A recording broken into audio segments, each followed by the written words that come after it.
با نام خدا خوش آمدید به پیچ مدار فرمان و تجهیزات برقی. دوستان در جلسه امروز می‌خوایم که یک قانون خیلی مهم و کاربردی در برق برای شما معلومات بدیم و توضیح بدیم. دوستان او عبارت از قانون اوم است. که قانون اوم دوستان رابطه بین ولتاژ، جریان و مقاومت برای ما شما بیان میکنه و به سه شکل جداگانه میتونیم که او را بنویسیم.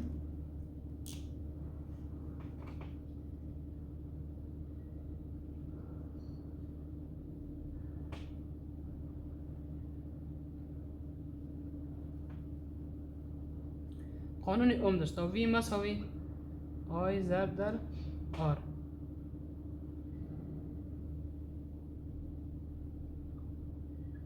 V ولتاژ است دوستان، I واحد اندازه‌گیری چیست دوستان؟ آمپیر است و واحد اندازه‌گیری R اوم است دوستان. قانون اوم رابطه بین ولتاژ، جریان و مقاومت برای ما شما بیان میکنه. میگه که به هر اندازه‌ای که مقاومت بره بالا جریان میاد پایین و به هر اندازه‌ای که مقاومت بیاد پایین جریان میره بالا دوستان.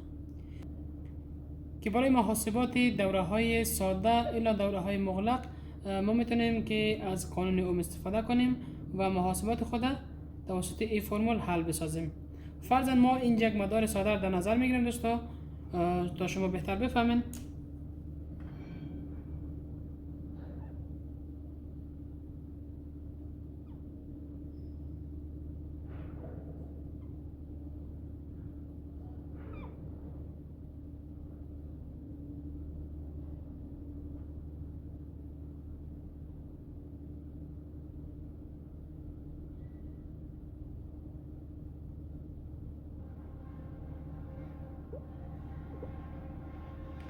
خب دوستان،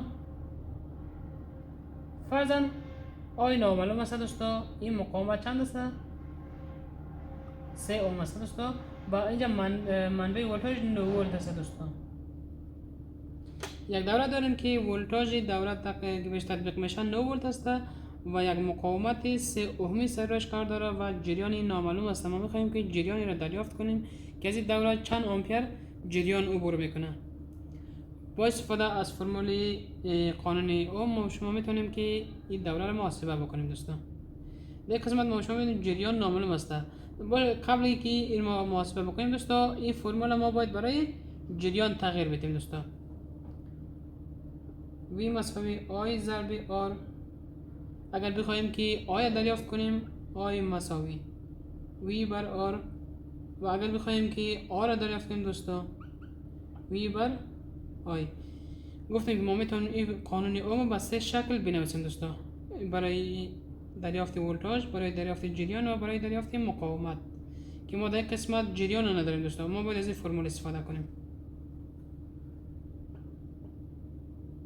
I مساوی V بر R. V چند است دوستان؟ 9 ولت تقسیم R چند است دوستان؟ 3 اوم. 9 تقسیم 3 میشه 3 دوستان. واحدش هم چی میشه؟ آمپیر.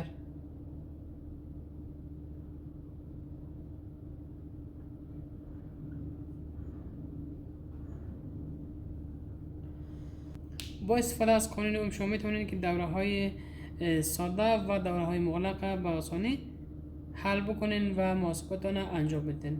امیدوارم فهمیده باشین. وقت شما خوش. خدا نگهدار.